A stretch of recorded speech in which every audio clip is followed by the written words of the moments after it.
So I already made a video about The Force Unleashed, which embarrassingly took way too long due to unforeseen circumstances, and yeah, I didn't like how it turned out. But first videos are always kinda rocky, right? So yeah, take two I guess.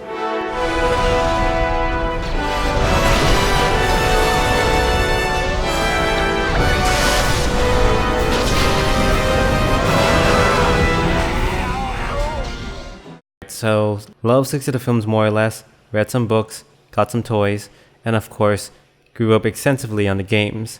We didn't have a proper game store here, so my dad would often just buy the big brand titles like Star Wars and The Sims for me and my sisters. While I missed out on games like Doom or Quake, Star Wars Dark Forces filled in that void for me. However, my interest in Star Wars did start to fade after Episode 3, since George seemed perfectly content on not doing any more films. Plus, with the console wars on the horizon, my attention was being drawn elsewhere from Star Wars until one day, in 2006, I came across a video on GameSpot, and...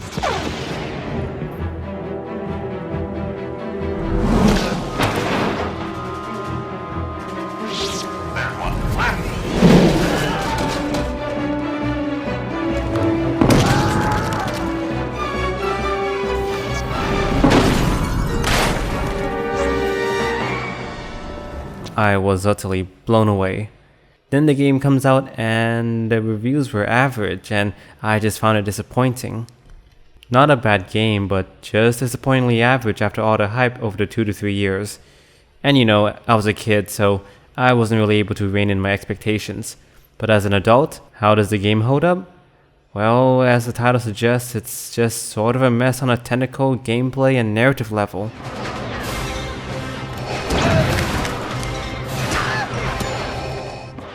Jedi Outcast and Jedi Academy were some of my bread and butter growing up.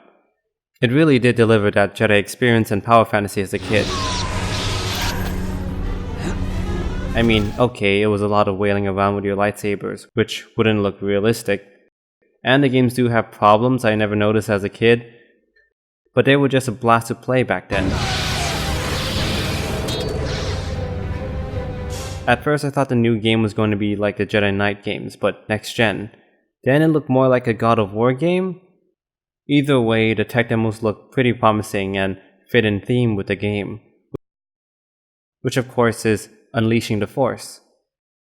The setting and premise sounded interesting too. Set during the rise of the Galactic Empire, playing as Vader's secret apprentice, hunting down Jedi? Sweet. But like I said, the final release disappointed me back in 2008.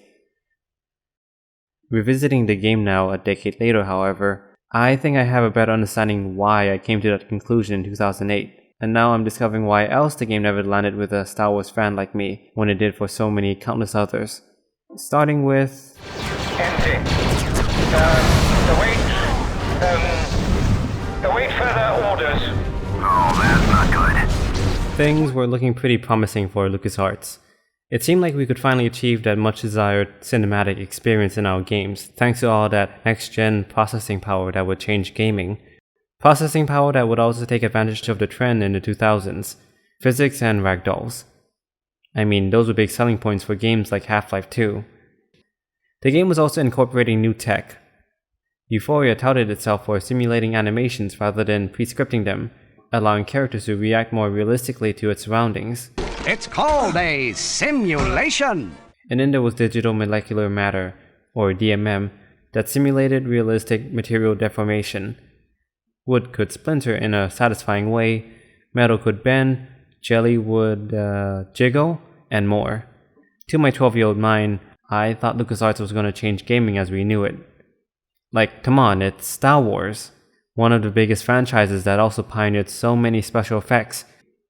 Now, graphically and visually, the game doesn't look too bad for 2008. I mean, I'm not someone who really cares about realistic textures or details. I lean more towards a stylized look, and the game does seem to blur the line between realism and stylized, which I applaud. As for the revolutionary tech though, well, the Euphoria ragdolls lack any oomph or weight to them, probably because your force powers are so overpowered, and thus they just go flopping wildly. Which contradicts the point of the tech, realistic reactions.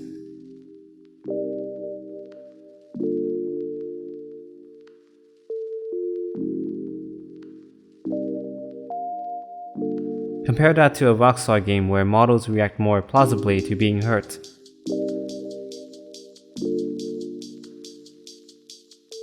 It sort of reminds me how in Man of Steel, the Kryptonians send humans flying so fast that there's no sense of weight behind it all. Whereas in Captain America Civil War, you can definitely feel the weight and impact of the hits. As for DMM, it's sadly underutilized. While it's satisfying to see trees crack, glass shatter, and so on, it's oddly lacking after the first 2 levels.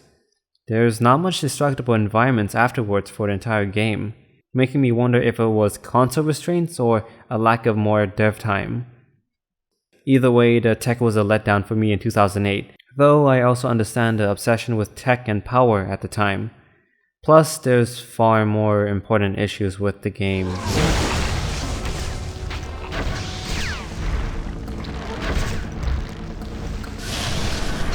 When it comes to spectacle fighters, the heart and soul of any of these games is the gameplay. How does it feel? How satisfying is it? How difficult is the game? Devil May Cry and the God of War games nail that momentum and impact with each strike and attack, as well as giving you that power fantasy as you progress through the game. So does The Force Unleashed deliver in that gameplay department? It should make you feel like an ultimate Sith warrior, right? Well, it's underwhelming and at worst, frustrating.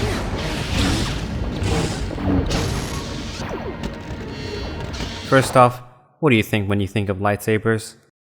Something that slashes and cuts through anything or anyone. The Force Unleashed, on the other hand, thinks it's like a baseball bat. You're smashing it against your enemies and you're sending them flying. And people say Disney doesn't understand lightsabers. To be fair, it's a pet peeve and not a major strike against the game. And although I disagree, I can still see the intent. They just wanted to literally overpower the lightsabers as they did with the Force. Fine, what about the moves and combos? Despite a good amount of movesets offered, a lot of them are unnecessary and kinda unusable. To clarify, most enemies die from 2 to 3 hits, which renders most combos pointless. You'd think the beefier enemies would be more ideal for the advanced lengthy combos, but no, they just overpower you mid-combo and trash you hard. So you're stuck using this lightning charge attack over and over again on these bigger dudes.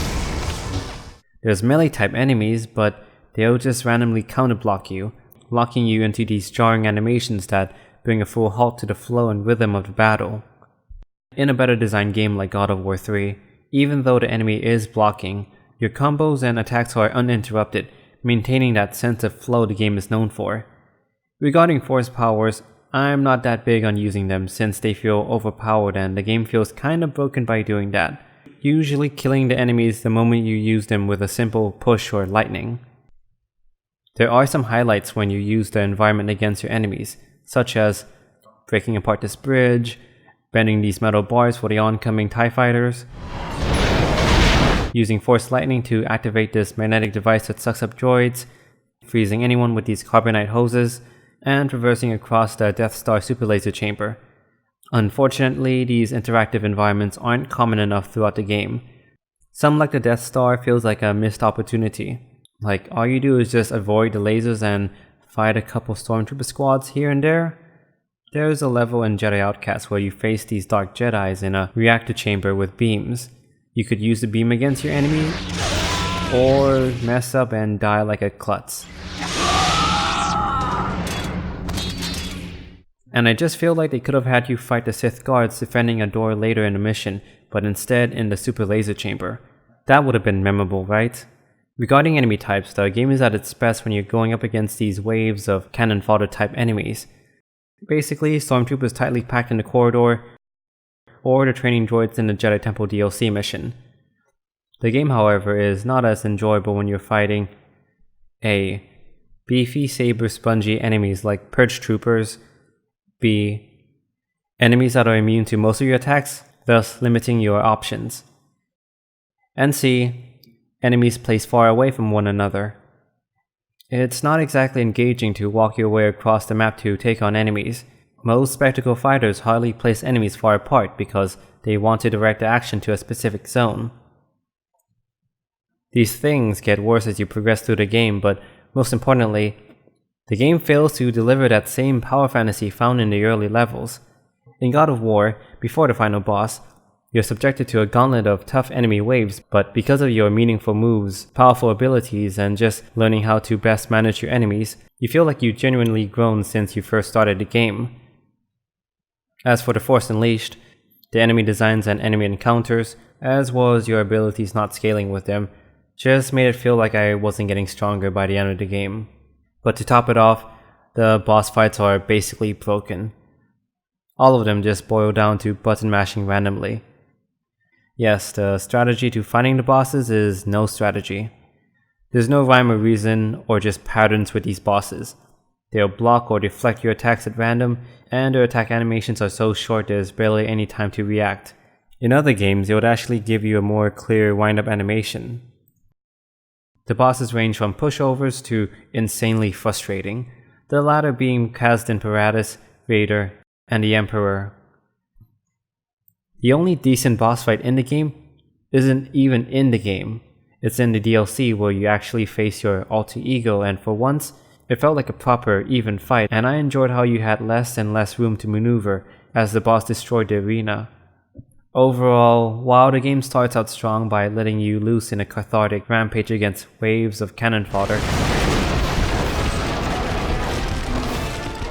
the clunky basic combat system, along with the poor enemy design and placement, as well as the broken boss fights, undermines what should have been a power fantasy from beginning to end. I often hear how the story for The Force Unleashed not only was well written and better than the prequels, which is not that big of an accomplishment. What if the democracy we thought we were serving no longer exists? And the Republic has become the very evil we've been fighting to destroy? I don't believe that. And you're sounding like a separatist. But now I'm seeing people claim that the game has a better story than even the current films. Right. No, you're still holding on! Let go! Well, I didn't find the story or characters all that compelling, even back in 2008. The premise sounds rife with ideas and intriguing characters to explore. Playing Vader's secret apprentice, fighting Jedi, stormtroopers, aliens, and a redemption story? Sadly, The Force Unleashed dropped the ball on a lot of that potential. While I never was one to play a dark side character because they tended to act psychotic and totally unrelatable. Why should I trade one master for another? The scepter of Ragnos is too powerful to be left in the hands of someone as weak as Tavion. If anything, it should belong to me! Jeez, that acting. On the surface, Starkiller doesn't have much going for him. He acts cold and distant while near Vader, in the typical broody Sith nature. With everyone else, he ranges from upbeat with Proxy to annoyed, angry, and indifferent with others. He does have gravitas to his voice and expressions though. She'll carry the memories of what she's done here, forever. It's quite captivating.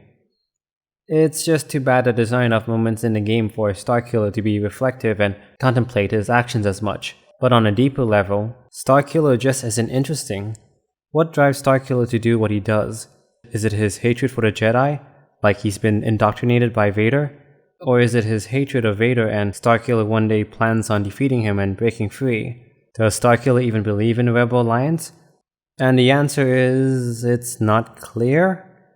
He comes off as someone who just follows order after order after order, rarely ever questioning it. He barely makes any meaningful choices in the story. Starkiller doesn't seem keen on joining the Rebel Alliance and taking on the Empire. He's just following Vader's orders to rally the rebels to distract the Emperor.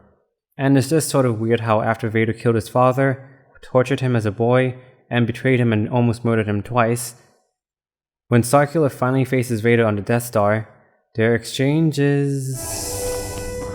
I've trained you well, but you still have much to learn. You have nothing left to teach me. And they just start fighting.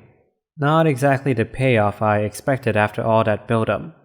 Starkiller's own father appears briefly, but other than confusing and making Starkiller sad, he never recalls that moment and he doesn't seem motivated to avenge his own father.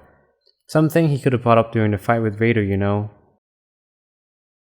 It's revealed at the very end that, according to Coda, what drove Starkiller this whole time was Juno? When he came to me in the bar, among all his dark thoughts, I glimpsed one bright spot, one beautiful thing he held on to, even at the end. What? You. At what point did Starkiller hint at his feelings, except that one time he saved her? Maybe if she was captured like the rebel leaders, Starkiller would have more agency and drive to risk everything to save her. Which, yeah, falls into the damsel in distress trope, but it would have been something for him at least.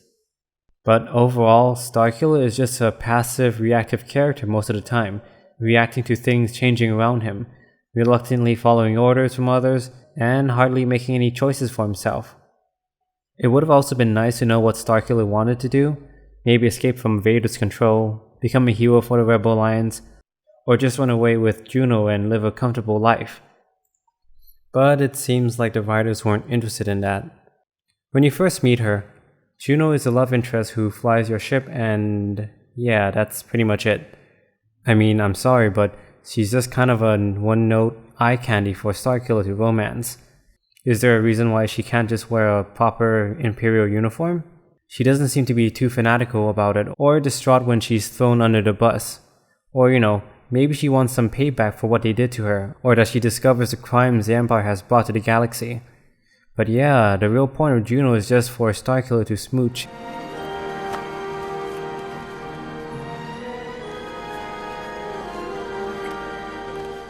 Goodbye, Juno. And I know the romance was praised by reviewers and fans, and yeah, the acting wasn't as stiff and lifeless as the prequels, and the dialogue is a bit better. You're so beautiful. It's only because I'm so in love.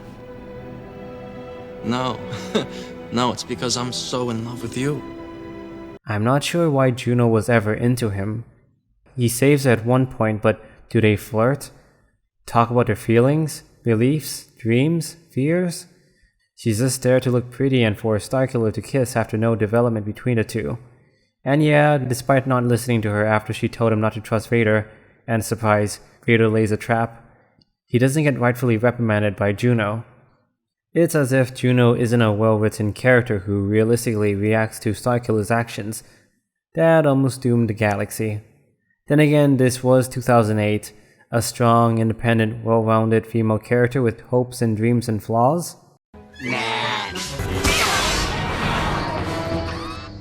Ah, Master! Another excellent duel! I'm sorta confused about the whole point of Proxy. The idea of a droid that can mimic any possible character, even lightsaber-wielding warriors, sounds like a huge potential, helping you out in fights, infiltrating the enemy bases, and loads more. And no, he's mostly just there as a hologram projector for Vader on your ship. He talks about his goal being to kill you because he's programmed that way. And allow me to finally kill you. I'm sorry I failed you again.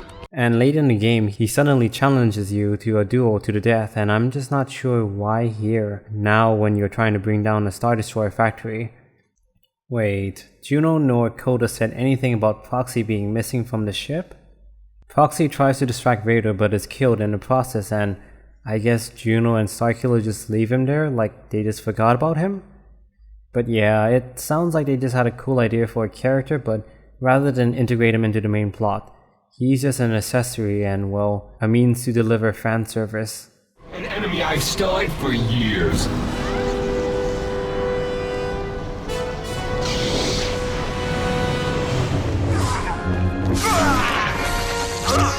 A Jedi General who didn't trust the clones, and instead leading his own militia?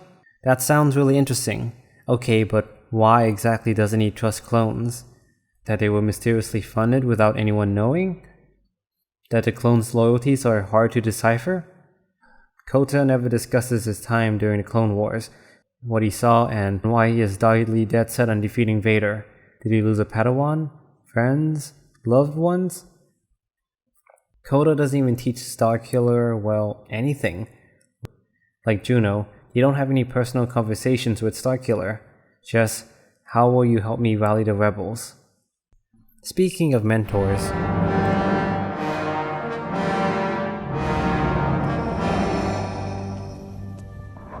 Vader is probably the most disappointing character in the game. Setting the game before Episode 3 and before Episode 4, you'd think we'd explore what was going on in Vader's head, right? Do we get a better understanding of Vader's character? The answer is no. We don't learn more about him or his state of mind. What about his relationship with Starkiller? Rescuing a boy and raising him, sure, he tormented him, but did Vader ever think of Starkiller as his son he never had after killing Padme? A son? Basically, no. There's never this strange or complex relationship between you two. There's one baffling scene that's supposed to mirror Episode 6 where Vader shows some hesitance in trying to kill Starkiller midway into the game. But yeah, I see the visual similarities, but it lacks that emotional weight the films had because after this scene, Vader acts like it was nothing. No remorse or anything. The team likes the iconography and plot twists, but didn't seem to understand the baggage the scene has. We never learn why Vader wanted to overthrow the Emperor either. Vader even admits that he wants to overthrow the Emperor, just not with you. You never planned to destroy the Emperor. Not with you, no. Why exactly? I mean, I know it's being sort of meta by hinting at the movies with Luke. Luke, you can destroy the Emperor. He has foreseen this. It is your destiny. But Vader didn't know his son was alive. So why doesn't Vader want Starkiller on his side then?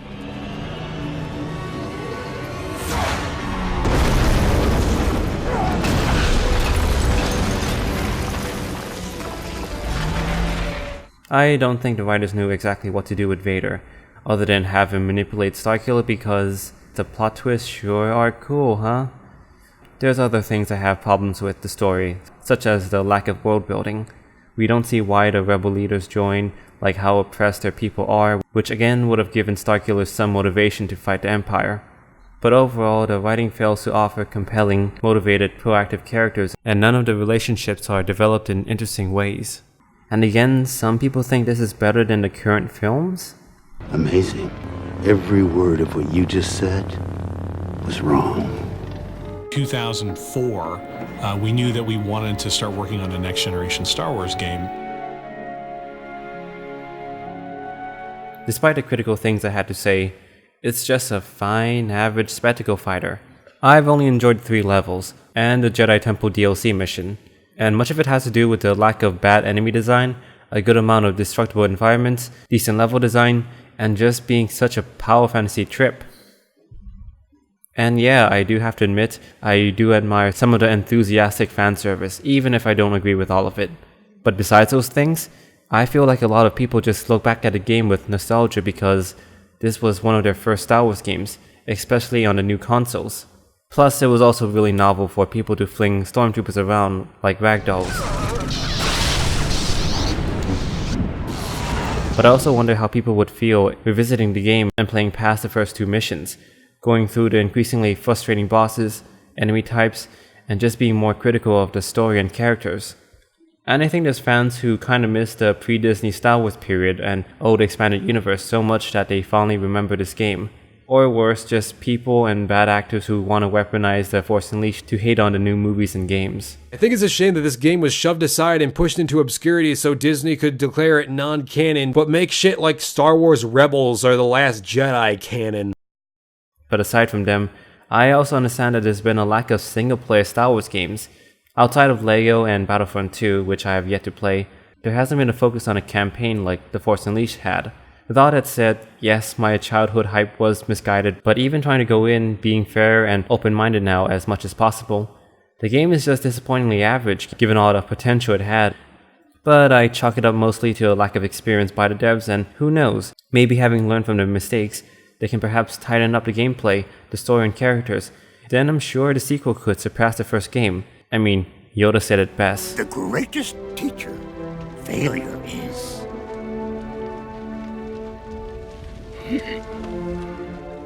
Thanks for sticking to the end, I really appreciate it. I really wanted to redo this video, and it took way longer than it should. If you're keen on supporting me on Patreon, I'd be humbled and thankful for your support.